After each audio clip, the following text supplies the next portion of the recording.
പ്രായം ശരിക്കും സൗന്ദര്യത്തിനെ വളരെ കാര്യമായിട്ട് തന്നെ ബാധിക്കുന്ന ഒരു ഭാഗത്തേക്കാണ് നമ്മൾ വരുന്നത്, അതായത് കഴുത്ത്. ഈ ഒരു വ്യക്തിയുടെ പ്രായം ആദ്യം തിരിച്ചറിയുന്നത്, പ്രായം കൂടുന്നത് ആദ്യം തിരിച്ചറിയുന്ന രണ്ട് ഭാഗങ്ങളാണ് നേരത്തെ പറഞ്ഞ പോലെ കണ്ണുകളും പിന്നെ കഴുത്തും. ഇപ്പോൾ ചില സിനിമാ അഭിനേതാക്കളുണ്ട്, അവർക്ക് അവരെ പ്രായം പൊതുവെ അറിയാതിരിക്കാൻ വേണ്ടി അവർ ഓരോ സൂത്രപ്പണികളൊക്കെ ചെയ്യും. അവർ കഴുത്ത് കാണിക്കില്ല, അവരിങ്ങനെയായിരിക്കും ബട്ടൺസിലുണ്ടാകും. പേരുകൾ ഞാൻ പറയുന്നില്ല, നിങ്ങൾക്ക് മനസ്സിലായി കാണും. അതേപോലെ അവർ അഭിനയിക്കുന്ന പടങ്ങളിലും അവരെ കഴുത്തിൻ്റെ ഭാഗം കാണിക്കില്ല. ബിക്കോസ് കഴുത്തിൻ്റെ ഭാഗത്ത് എത്ര മേക്കപ്പ് ചെയ്താലും പ്രായം കാണും. അപ്പോൾ സൗന്ദര്യം കാത്തു സൂക്ഷിക്കാൻ ആഗ്രഹിക്കുന്നവർ ഈ ഒരു ഭാഗം ഒന്ന് ശ്രദ്ധിക്കുക. ഇത് നിങ്ങൾക്ക് ഇത് എല്ലാവരും മുഖസൗന്ദര്യത്തെക്കുറിച്ച് മാത്രമേ പറയാറുള്ളൂ. ഇത് പക്ഷെ വളരെ പ്രധാനപ്പെട്ട ഒരു വിഷയമാണ്. അപ്പോൾ കാരണം ഇവിടുത്തെ ഒരു പ്രത്യേക തരത്തിലുള്ള മസിലാണ് നമ്മുടെ കഴുത്തിൻ്റെ ചർമ്മത്തോട് ചേർന്ന് കിടക്കുന്നത്. പ്ലാറ്റിസ്മ എന്ന് പറഞ്ഞൊരു മസിലാണത്. ആ മസിൽ മറ്റുള്ള മസിലിൽ നിന്നും വ്യത്യസ്തമാണ്. ഞാനിപ്പോൾ അതിലേക്ക് വരുന്നില്ല, അത്രയും ആഴത്തിലേക്ക് പോകുന്നില്ല. ആ മസിലിനാണ് ഏറ്റവും കൂടുതൽ പ്രശ്നങ്ങൾ വരുന്നു. ആ പ്രശ്നങ്ങൾ ചർമ്മത്തിൽ പ്രതിഫലിക്കുന്നു. അപ്പോൾ ആ മസിൽ സാഗ് ചെയ്യുന്നു, അത് ചർമ്മത്തിൽ ചുളുക്കുകളായിട്ട് കാണുന്നു, ആൻഡ് ചർമ്മവും സാഗ് ചെയ്യുന്നു. അപ്പോൾ കഴുത്തിൻ്റെ മാറ്റങ്ങൾ പ്രായത്തിനെയും സൗന്ദര്യത്തിനെയും കാര്യമായി ബാധിക്കുന്നവയാണ്. അതൊന്ന് ശ്രദ്ധിക്കുക. അപ്പോൾ കഴുത്തിന് വരുന്ന മാറ്റങ്ങളെക്കുറിച്ച് പ്രമേഹ രോഗികൾക്ക് എന്ത് ചെയ്യാൻ പറ്റും? ആദ്യമായിട്ട് നിങ്ങൾ ചെയ്യേണ്ടത് എന്താണെന്ന് വെച്ചാൽ കഴുത്തിനെ ജെന്റിൽ മസാജ് ചെയ്യുക. നമ്മൾ ഇപ്പോൾ മുഖം കഴുകുക എന്ന് പറയുമ്പോൾ എല്ലാവരും മുഖത്തെക്കുറിച്ച് മാത്രമേ ശ്രദ്ധിക്കാറുള്ളൂ. കഴുത്ത് നമ്മൾ അവഗണിക്കാതെ പറയുന്നത് ശരിയില്ല. നമ്മൾ സോപ്പ് തേക്കുമ്പോഴോ അല്ലെങ്കിൽ ഫേസ് വാഷ് തേക്കുമ്പോഴോ മുഖത്ത് മാത്രമേ തേക്കാറുള്ളൂ. അങ്ങനെയല്ല വേണ്ടത്. കഴുത്തിനും ഫേസ് വാഷ് അല്ലെങ്കിൽ കഴുത്തിനെ നല്ല വൃത്തിയോടെ സൂക്ഷിക്കാം. And more importantly oil massage വളരെ നല്ലതാണ്. കഴുത്തിൻ്റെ മസിൽസിന് ഓയിൽ മസാജ് വളരെ നല്ലതാണ്. ഓയിൽ മസാജ് ചെയ്യുമ്പോൾ താഴെ നിന്ന് മുകളിലേക്ക് മസാജ് ചെയ്യാൻ ശ്രമിക്കുക. താഴെ നിന്ന് മുകളിലോട്ട്, അല്ലാണ്ട് ഇട്ട് ഒരയ്ക്കല്ല ചെയ്യേണ്ടത്. അതുപോലെ ഈ ഒരയ്ക്കുന്ന പരിപാടി, ഇപ്പോൾ സോപ്പ് തേക്കുമ്പോൾ പോലും സോപ്പിൻ്റെ കട്ടെടുത്ത് മേലാസകലം ഒരയ്ക്കുന്നൊരു പരിപാടിയുണ്ട്, അത് ഒഴിവാക്കുക. സോപ്പ് ഉരയ്ക്കാനുള്ളതില്ല, പ്രത്യേകിച്ച് കഴുത്തിലും മുഖത്തൊന്നും സോപ്പ് ഇങ്ങനെ ഇട്ട് ഉരയ്ക്കരുത്. സോപ്പ് കയ്യിലേക്കെടുത്ത് നിങ്ങൾ പതുക്കെ തടവി പിടിപ്പിക്കുകയാണ് ചെയ്യേണ്ടത്. അതും കഴിവതും മുകളിലോട്ട്. അങ്ങനെ ചെയ്യുന്നത് കൊണ്ട് ഒത്തിരി ഗുണമുണ്ടാവും. പിന്നെ താഴോട്ട് പോകും തോറും ഓരോ അവയവത്തെ കുറിച്ച് നമ്മൾ പെട്ടെന്ന് പറഞ്ഞ് തീർക്കാൻ ശ്രമിക്കാം. പിന്നെ സ്തന സൗന്ദര്യമാണ്. സ്ത്രീകൾ ഓഫ് കോഴ്സ് ഒബ്വിയസ്ലി സ്ത്രീകളിലാണ് ഇതൊരു വലിയ പ്രശ്നമാണ്, സാഗിങ് ബ്രസ്റ്റ്സ്. ഇവിടെ നിങ്ങൾക്ക് യോഗ വളരെ ഗുണം ചെയ്യും. യോഗാസനങ്ങൾ ഈ സ്തനങ്ങൾ ഇങ്ങനെ തൂങ്ങി ആകൃതി ഇല്ലാതാവുന്ന ഒരവസ്ഥ എസ്പെഷ്യലി ഒരു 30 വയസ്സിന് ശേഷം പ്രമേഹ രോഗികളായ പല സ്ത്രീകൾക്കും വരാറുണ്ട്. അവിടെയും നിങ്ങൾക്ക് ചെയ്യാവുന്നത് ഈ പറഞ്ഞ പോലെ വ്യായാമത്തിലൂടെ ഇത് വലിയൊരു പരിധിവരെ ശരിയാക്കിയെടുക്കാൻ പറ്റും. പിന്നെയാണ് ഏറ്റവും പ്രശ്നക്കാരനായതും നമുക്ക് മാനേജ് ചെയ്യാൻ, നമുക്ക് കൈകാര്യം ചെയ്യാൻ ഏറ്റവും ബുദ്ധിമുട്ടുള്ള ഭാഗത്തേക്ക് നമ്മൾ പോകുന്നത്, അതായത് വയറ്. ഭാരതീയരായ നമ്മുടെ എല്ലാവരെയും ഏറ്റവും വലിയൊരു ബാലികേറാം മലയാണ് ഈ വയറെന്ന് പറഞ്ഞാൽ. ഇത് കുറയ്ക്കാനാണ് നമ്മളെല്ലാവരും ശ്രമിക്കേണ്ടത്. നമ്മൾ ശ്രമിച്ചുകൊണ്ടിരിക്കുന്നതും ശരിയല്ലേ. പക്ഷെ നമ്മൾ എന്തൊക്കെ ചെയ്താലും ഇത് നമുക്ക് കുറയ്ക്കാൻ വളരെ വളരെ ബുദ്ധിമുട്ടാണ്. അതാണ് സത്യം. അത് ആരെയും തെറ്റല്ല, അത് നമ്മുടെ ജെനറ്റിക്സ് ആണ്. നമുക്ക് ഈ വിസറൽ ഫാറ്റ് എന്ന് പറഞ്ഞൊരു കൊഴുപ്പാണ് നമ്മുടെ ഇന്ത്യൻസിൻ്റെ ഒരു പ്രത്യേകത.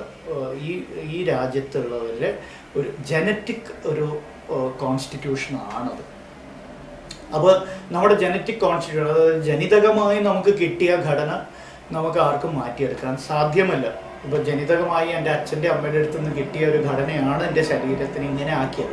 അതെനിക്ക് മാറ്റിയെടുക്കാൻ പറ്റില്ല. അതേപോലെ നിങ്ങൾക്ക് ആർക്കും അത് മാറ്റിയെടുക്കാൻ പറ്റില്ല. അപ്പോൾ we have to live with it. ശരിയല്ലേ പറഞ്ഞത്? അപ്പോൾ ഈ ജനിതക ഘടനയുടെ ഒരു ഭാഗമാണ് ഈ വിസറൽ ഫാറ്റ്. അപ്പോൾ നമ്മൾ എത്ര ഓടിയാലും, എത്ര നമ്മൾ ചാടിയാലും, എത്ര നമ്മൾ എക്സസൈസ് ചെയ്താലും വയറ് കുറച്ച് ദിവസത്തിന് ശേഷം വയറ് ചാടുന്നതായിട്ട് നമുക്ക് കാണാൻ സാധിക്കും. അതോടെ നമുക്ക് നിരാശയാവും. ഞാൻ ഈ എക്സസൈസൊക്കെ ചെയ്തിട്ട് എന്ത് ചെയ്യാനാണ്, എന്തൊക്കെ ചെയ്താലും വയറ് കുറയുന്നില്ലല്ലോ എന്ന്. പക്ഷെ നിരാശപ്പെടാൻ വരട്ടെ. ഇതിൽ നിങ്ങൾക്ക് ചെയ്യാൻ ഒത്തിരി കാര്യങ്ങളുണ്ട്. ആദ്യം ചെയ്യേണ്ടത് കാർബോഹൈഡ്രേറ്റ് കുറയ്ക്കുക എന്നുള്ളത്. അതായത് അരിഭക്ഷണം, നമ്മുടെ കേരളത്തിലാണെങ്കിൽ അരിഭക്ഷണം, അമിതമായ അരിഭക്ഷണം ഒരു പ്രശ്നം തന്നെയാണ്. അത് കുറയ്ക്കുക. രണ്ടാമത്തേത്, ഭക്ഷണം കഴിച്ചാലുടൻ ഇരിക്കരുത് അല്ലെങ്കിൽ കിടക്കരുത്. ഇന്ന് ഈ മൊബൈൽ ഫോണും സ്മാർട്ട് ഫോണും കമ്പ്യൂട്ടറും ലാപ്ടോപ്പിൻ്റെയൊക്കെ യുഗത്തിൽ ജീവിക്കുന്നതുകൊണ്ട് ഭക്ഷണം കഴിക്കുന്നത് പോലും ഇതിന് മുമ്പിലിരുന്നാണ്. ശരിയല്ലേ? ലാപ്ടോപ്പിന് മുമ്പിൽ ഇരുന്നുകൊണ്ടാണ് പലരും ഭക്ഷണം കഴിക്കുന്നത്. ഒരിക്കലും അങ്ങനെ ചെയ്യരുത്. ഭക്ഷണം കഴിച്ചു കഴിഞ്ഞാൽ പിന്നെ ഇരിക്കരുത്, നിങ്ങൾ കുറച്ച് നേരം നടക്കുക. ഇത് എന്തിനാണ് ഈ ഡോക്ടർ ഇങ്ങനെ പറയുന്നതെന്ന് തോന്നും. Just try it out, it helps. പിന്നെ നിങ്ങൾ നടന്നതുകൊണ്ടോ ചാടിയത് കൊണ്ടോ ഓടിയത് കൊണ്ടോ വയറ് കുറയാൻ പോകുന്നില്ല. പൊതുവെ ഓട്ടം, ചാട്ടം അല്ലെങ്കിൽ നടപ്പ് ഒക്കെ നല്ല വ്യായാമങ്ങളാണ്, സംശയമില്ല. പക്ഷെ വയറ് ചാടിക്കഴിഞ്ഞാൽ പിന്നെ അത് കുറയ്ക്കാൻ ആകെ ഒരു വഴിയേ ഉള്ളൂ, ഫ്ലോർ എക്സസൈസ് ചെയ്താൽ മാത്രമേ നിങ്ങളുടെ വയറ് കുറയാൻ പോകുന്നുള്ളൂ. യോഗ അതിലുൾപ്പെടും, ഫ്ലോർ എക്സസൈസിൽ യോഗയും ഉൾപ്പെടും. അപ്പോൾ ഇതെല്ലാം ചെയ്താൽ നിങ്ങളുടെ വയറ് കുറയാൻ സാധ്യതയുണ്ട്. അപ്പോൾ ഈ ഒരു കാര്യം ശ്രദ്ധിക്കുക. പിന്നെ താഴോട്ട് പോകുന്തോറും, അതായത് ജെനൈറ്റൽ റീജിയൻ എന്ന് പറയുമ്പോൾ നമ്മുടെ ഗുഹ്യഭാഗങ്ങളിൽ നമുക്ക് സൗന്ദര്യം, എന്തുകൊണ്ട് അതിൻ്റെയൊക്കെ സൗന്ദര്യത്തെക്കുറിച്ച് സംസാരിക്കണം എന്ന് തോന്നും. No, it is important. പ്രത്യേകിച്ച് സ്ത്രീകൾക്ക് അതൊരു പ്രോബ്ലമാണ്. കാരണം ഈ ഭാഗത്ത് പൂപ്പൽ ബാധ വരാനുള്ള സാധ്യത സ്ത്രീകൾക്ക് വളരെ കൂടുതലാണ്. പ്രത്യേകിച്ച് തുടകളുടെ ഉൾവശത്ത് പൂപ്പൽ ബാധ സ്ത്രീകളിൽ വളരെ സാധാരണമായിട്ട് കാണാറുണ്ട്. അപ്പോൾ അതിന് നിങ്ങളെന്താ ചെയ്യേണ്ടതെന്ന് പറയാം. ഒന്ന്, പ്രമേഹ നിയന്ത്രണം. എല്ലാത്തിനും, അത് ഞാൻ പറയാതെ തന്നെ എഴുതി വെച്ചോ, എല്ലാത്തിലും നിങ്ങളുടെ പ്രമേഹ നിയന്ത്രണം പരമപ്രധാനമാണ്. പിന്നെ പേഴ്സണൽ ഹൈജീൻ എന്ന് പറയുമ്പോൾ വ്യക്തിപരമായിട്ടുള്ള ശുചിത്വം പാലിക്കുക. വ്യക്തി ശുചിത്വം പാലിക്കുക എന്ന് പറയുമ്പോൾ 2 നേരം കുളിക്കണം എന്ന് മാത്രമല്ല, അതിനേക്കാൾ ഉപരി വേറെ ചില കാര്യങ്ങളുണ്ട്. ഇപ്പോൾ അണ്ടർവെയർ, നിങ്ങളുടെ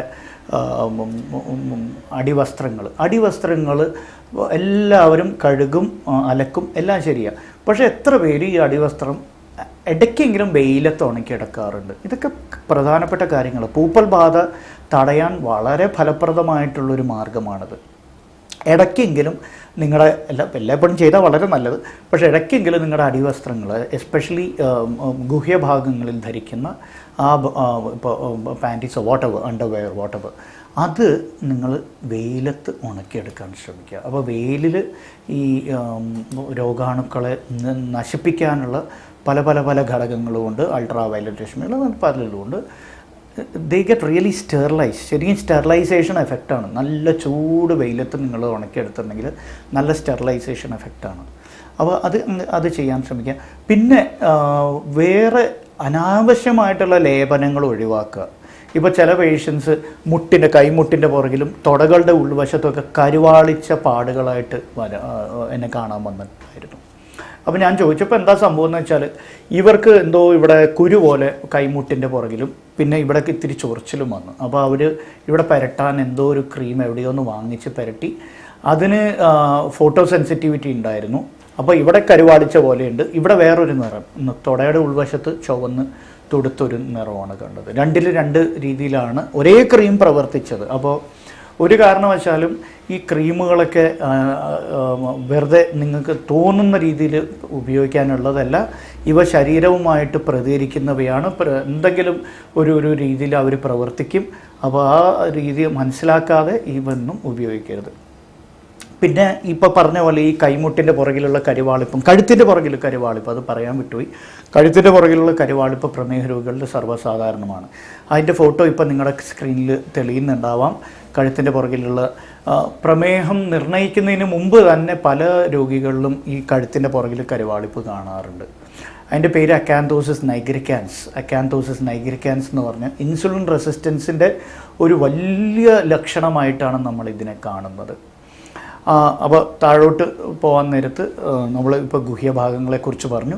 പുരുഷന്മാരിലാണെങ്കിൽ ലിംഗാഗ്ര ചർമ്മത്തിൽ ഇൻഫെക്ഷൻ വരാറുണ്ട് പലരിലും. ലിംഗാഗ്ര ചർമ്മത്തിൽ ഇൻഫെക്ഷൻ, അതായത് ബലനൈറ്റിസ് എന്ന് പറയാം, അങ്ങനെ വരാം. സ്ത്രീകളിൽ വൾവോ വജൈനൈറ്റിസ്. അതിലേക്ക് ഞാനിപ്പോൾ കൂടുതൽ പോകുന്നില്ല, കാരണം സൗന്ദര്യത്തെക്കുറിച്ചാണ് നമ്മളിപ്പോൾ പറയുന്നത്. പിന്നെ പ്രധാനമായിട്ട് സൗന്ദര്യം പുറമെ, അതായത് പുറം ലോകം കാണുന്ന ഭാഗം എന്ന് പറയുന്നത് കാൽപാദമാണ്, അല്ലേ? കാൽപാദത്തെക്കുറിച്ച് നമ്മൾ മുൻ എപ്പിസോഡുകളിൽ കൈകാര്യം ചെയ്തിട്ടുണ്ട്. 5-6 എപ്പിസോഡെങ്കിലും കാൽപാദവുമായി ബന്ധപ്പെട്ട് ഈ ചാനലിലുണ്ടെന്നാണ് എൻ്റെ ഓർമ്മ.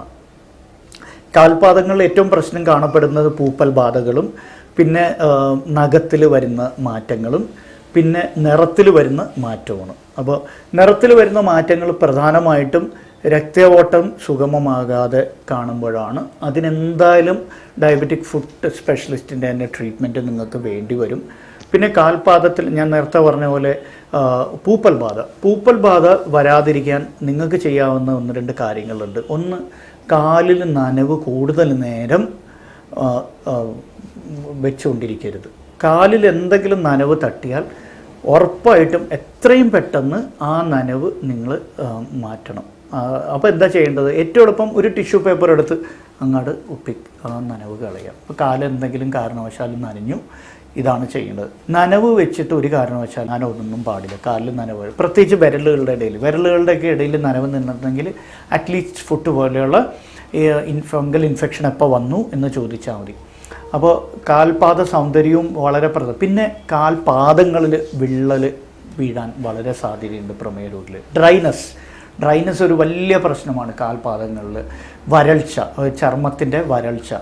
അപ്പോൾ ചർമ്മത്തിൻ്റെ വരൾച്ച നമ്മൾ എല്ലായിടത്തും പൊതുവെ കാൽപാദത്തിൽ എല്ലായിടത്തും കാണാറുണ്ട്. പക്ഷേ ഉപ്പുറ്റിയുടെ ഭാഗത്താണ് ഏറ്റവും കൂടുതൽ ഈ വരൾച്ചയും കാണുന്നത്. അവിടെ വരണ്ട് ആ ചർമ്മം ഇങ്ങനെ വിണ്ട് കീറുന്നതായിട്ട് കാണാറുണ്ട്.